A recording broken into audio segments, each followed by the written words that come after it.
Well, that was a wild game, but the Canucks pull it off 6-4 over the Toronto Maple Leafs. Yes, this is going to be a terrible quality show tonight, but man, a wonderful hockey game, a high-scoring one at that. 10 goals between the two teams. The Canucks take down the Toronto Maple Leafs for the second time this season. An excellent hockey game. Honestly, just a fun one to watch. Lead changes back and forth.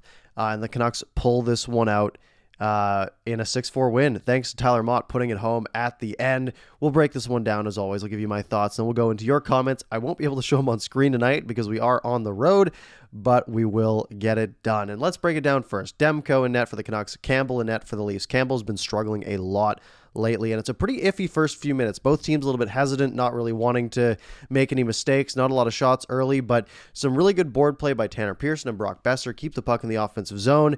Canucks have the pressure on, and it's JT Miller scoring again, his 22nd of the season, as he gets his 9-game point streak going. His third 8-game point streak of the season, by the way, which is absolutely crazy stat. 16 points in these last 9 games. As of this goal, he gets another assist later, so make it 17 points in his last 9 games for JT Miller. And the Canucks have a 1-0 lead early. Highmore takes a penalty, a slashing penalty, kind of a slash on the stick, rode up into the hands, and the Maple Leafs answer back on the power play. Sort of a weird broken play, a passing play into the zone. Hamonic makes this bizarre pinch, is how I'll word it.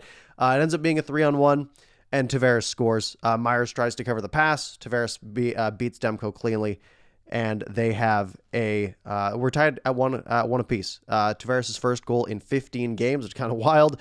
The Leafs honestly dominate most of the period for about the next 10 minutes or so, maybe the next 7 minutes or so, and the Canucks put on some pressure late. And at the end of the period, Hamonic making up for his mistake early. A shot from the point goes off of the skate of TJ Brody and in, and now it's 2-1 Vancouver, and that's how the period ends. Shots in the first period, 11-10 in favor of Vancouver, so they have the lead going in to the second period. Early in the second period, Austin Matthews goes for the Michigan. Good effort. I respect it. I love that he went for it. Good save by Demko. You don't see those get saved very often. And then the Canucks go to the power play. Dermott, interference with 2 fists in the face of Matthew Highmore. Interesting play. Canucks go to the power play, and they score. It is JT Miller fires it for the Brock Besser tip play. Campbell makes a good save, but the rebound is in the air about ankle height, and Besser bats it home, and now it is 3-1 in favor of the Vancouver Canucks. So a lead that is not insurmountable by any means, especially when you're against a team like the Toronto Maple Leafs, and they answer just over a minute later. It's Nick Robertson, his first of the regular season, his first regular season goal ever, takes the pass, goes 5-hole on Demko, and it's 3-2. Then later on, it's Jason Spezza and Wayne Simmons in a 2-on-1. Demko robs Simmons in his 1,000th game with the right pad, an absurd save. And then a mistake from Brock Besser, a terrible play. He tries to send it up the middle. It is right on the tape of Austin Matthews. He rips it upstairs past Demko. We're tied at 3 with about 11 minutes to go in the second period. And then about 3 minutes later, Toronto takes their first lead of the game. Matthews rips it off the back of Quinn Hughes and in. He's got his 39th of the season, which is crazy. And it is 4-3. And then the Canucks do kill off a penalty. Their first successful kill of the game. The Canucks had a power play after a high stick on Simmons. The Leafs killed that one off. Their first successful kill of the game. So it is 4-3 after 2 periods for the Toronto Maple Leafs. We go to the third, and the Canucks even it up early. Brock Besser plays it back to the point. Tanner Pearson tips a shot 5-hole, and it's 4-4. Tanner Pearson has been on a nice little run lately, a really nice tip here. And we're tied at 4 with basically the whole third period to go. And then a mistake from Mitch Marner. The puck goes in front. Mitch Marner tries to block the pass that's going across to the middle. He tries to kick it out of the air. It just drops in front for Alex Chason to rip home. And it is 5-4 Vancouver. They get the lead back. And then Luke Shen puts it over the glass. Delay a game. Big kill, though. Canucks survive it. And then the Leafs just have all of the pressure. It's all the pressure. They are dialing things up. Demko is making save after save. He robs Matthews with about 3 minutes to go. They pull the goalie with 2:58 on the clock. Pearson with an excellent diving poke check on a pass across to the point. That was huge. Demko robbed Mitch Marner. Then he robbed Austin Matthews in tight on a really tough play from behind the goal line. And then the puck goes down the ice. Elias Pettersson beats the icing. Clean little pass to Tyler Mott, who scores on the empty net, and the Canucks take this 6-4, the final score, as they survive it. They honestly, a lot of pressure on from the Maple Leafs, but the Canucks do their best to hang on and get the win.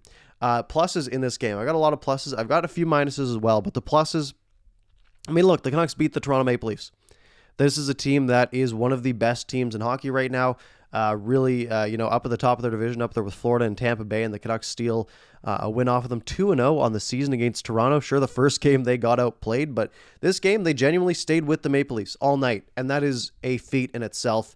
It shows that this team is really knowing how to bounce back from games. They have that absolute snoozer against the Devils a few days ago. They come back, they beat the Islanders, and tonight they beat the Maple Leafs, and they inch ever closer. These games don't matter as much. They are against Eastern teams, but hey, every point does count at this point of the season, especially when they're trying to make that late push. My other big plus for this game is it was just a fun hockey game. We have lead changes, right? Canucks go up 3-1, then it's 4-3 Toronto. They score 3 straight. And then the Canucks score 3 straight in the third period to win it 6-4. It was back and forth. It was energetic. It was exciting. It was nerve-wracking. I was on the edge of my seat for that entire last 3 minutes of hockey. A very, very fun hockey game, which, I mean, you can't complain about that. They capitalized on a struggling goalie. Jack Campbell has been bad the last few months. And the Canucks took advantage of that. They get shots past him. 2 tips from the point that just snuck 5-hole, which Campbell's been struggling with a lot.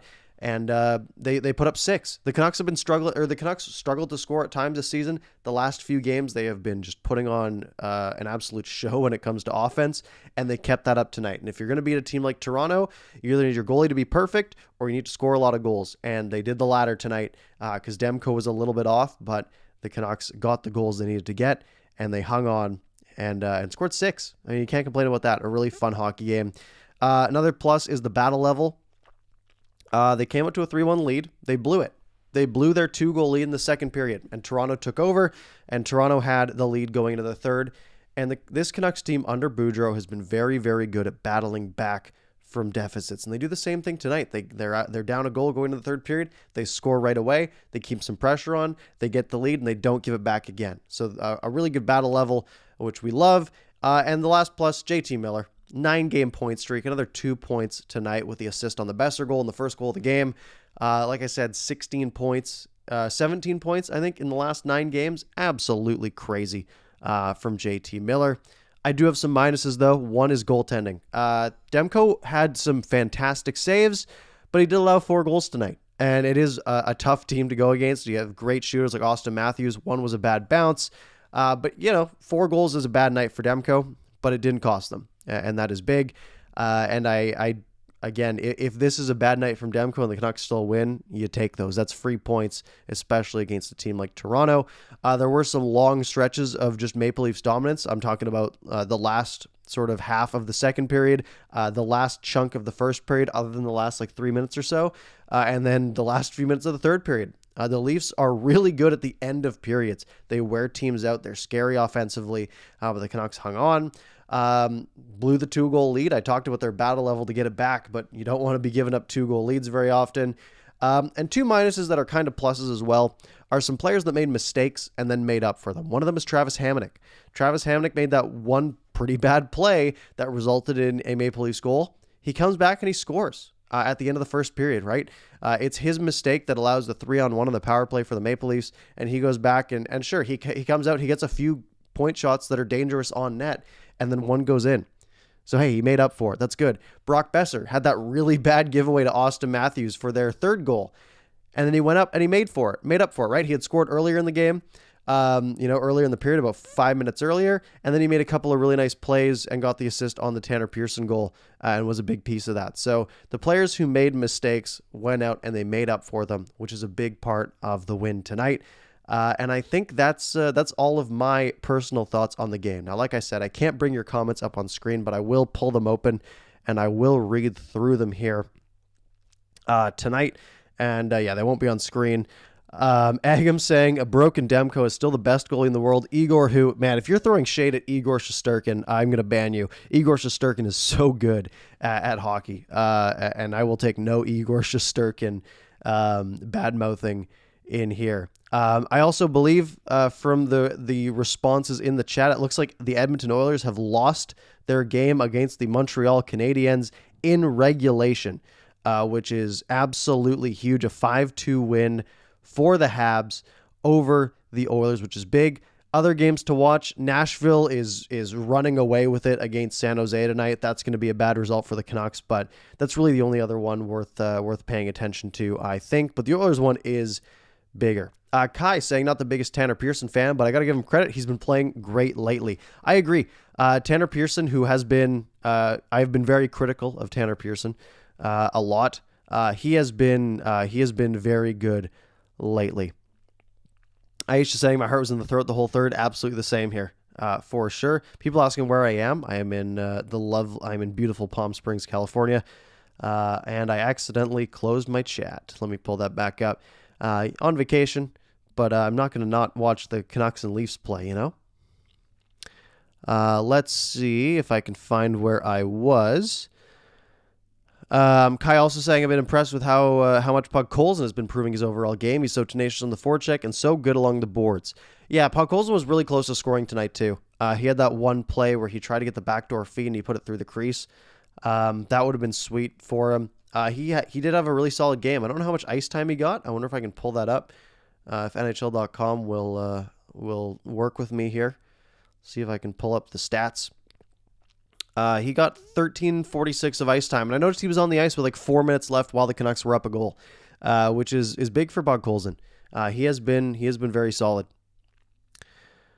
BL Tube saying I think you have to call up Martin and put him in a game. Demko looking gassed. Yeah, Demko did look tired. They showed that clip in the intermission. They showed that clip at the end of the second period of him just sort of like looking winded, like he maybe tweaked something. That's something to keep in mind. Yeah, I think he could use some rest. And it's tricky because this is a team that's right now right on the edge of a playoff spot, right? We are talking about a Vancouver Canucks team that has 62 points. They are 2 points back of the Edmonton Oilers, and they are 3 points back of the Dallas Stars. Now, Nashville is going to take that last playoff spot tonight, it looks like. But they are really in the mix here. Fangirl renewing her membership. Thank you very much. I appreciate it. Would you trade Miller or Besser? I wouldn't do anything till the trade deadline at this point. And if things fall apart, then you look into it. But I think they've earned the shot to go for things here, especially with wins against teams like Toronto. That they have earned a look for sure.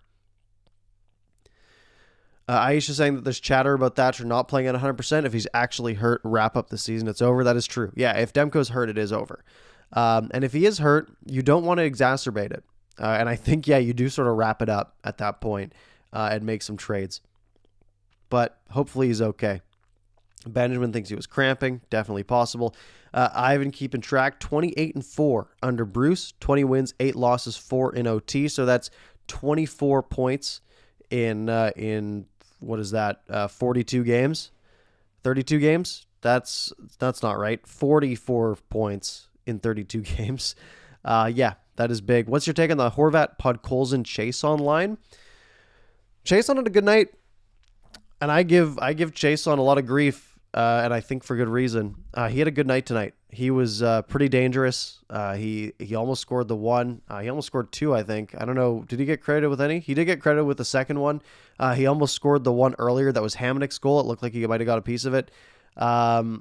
Yeah, he was pretty good tonight, which is weird. I don't love him with Podkolzin and Horvat as an idea, like in theory, if I'm theory crafting a lineup, because I think he's really slow. But yeah, he was good. Aisha saying there was 52% on the Widow meter from Money Puck. Yeah, the Canucks genuinely kept up, and I do like to pull up the natural stat trick stuff. 52% means it was basically dead even.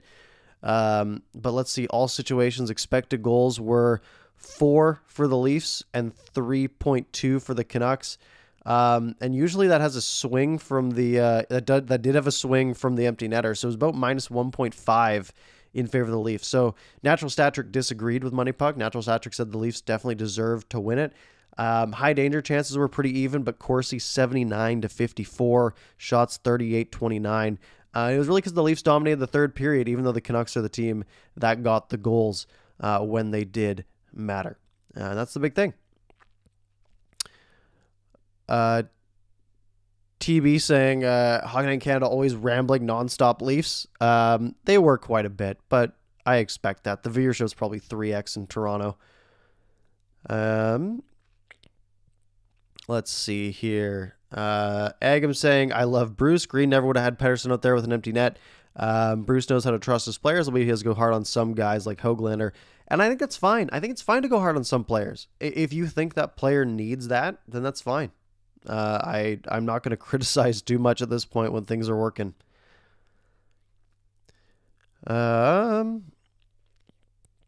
Let's see. We'll take I guess we're only 15 minutes in. I feel like we've been here for a while. Shani saying we need to trade Halak. I don't know if you're getting much for him, but if you can, I think you take whatever you can get. What else do we got? Oh, things are skipping around here. Slick Canucks saying, I hope that JT does not get traded. He has been solid. I agree. And again, it's tough to trade your best player because he genuinely has been their best player at this point. And he's a top 10 scorer in the NHL, right? And top 15 over the last 3 years. But, I mean, in 3 years, is he going to be the key? And that's why I think you're fine. You can hold on to him for this offseason, right? You don't have to trade him now. You can wait until the offseason or even the deadline next year, right? Hang on to him. His value might go up, considering he has been as good as he's been. Agam is saying that management owes these guys a shot, and that's kind of what I was saying too. We've been a top 10 team since Bruce came in, even with our terrible penalty kill. Imagine if we weren't absolutely garbage to start off the year. Yeah, if you take out, I mean, you can't just take out games, but they were 8-15 and something under Travis Green, right? You talk about the difference that makes, because the Canucks are now what? They're 5 games above 500. And that's because they're 12 games above 500 since Boudreau came in. And if they were 12 games above 500 on the season, they're where LA is on the standings, basically, right? LA's 11 games over 500. Dallas is 11 games over 500, right? Although Dallas, that's weird to me. Dallas just hasn't played any games in OT, really. We're in a totally different scenario at that point, for sure. Fifth line center saying we still need to sit Halak, in my opinion. I agree. I think it's such a momentum killer, right? I mean, we look at the upcoming games for the Canucks. Let's see if I can pull those up. Canucks, Google. So they don't play till Wednesday. They play the Habs on Wednesday, which I will not be doing a post game for. I will be at Disneyland for that one. But they get the Habs, and then they get the Capitals and the Lightning, right? These are some tough teams. Not the Habs necessarily, but I mean, they did win tonight against Edmonton. But they get the Capitals, they get the Lightning, right? A couple of tough teams. But when we're looking at the back-to-back, it's going to be that Calgary and Buffalo, Saturday, Sunday, March 19th, March 20th, right before the trade deadline. I mean, you're going to give Demko the game against the Flames, which is a big one, against Markstrom probably. But against the Sabres, that should be a free win.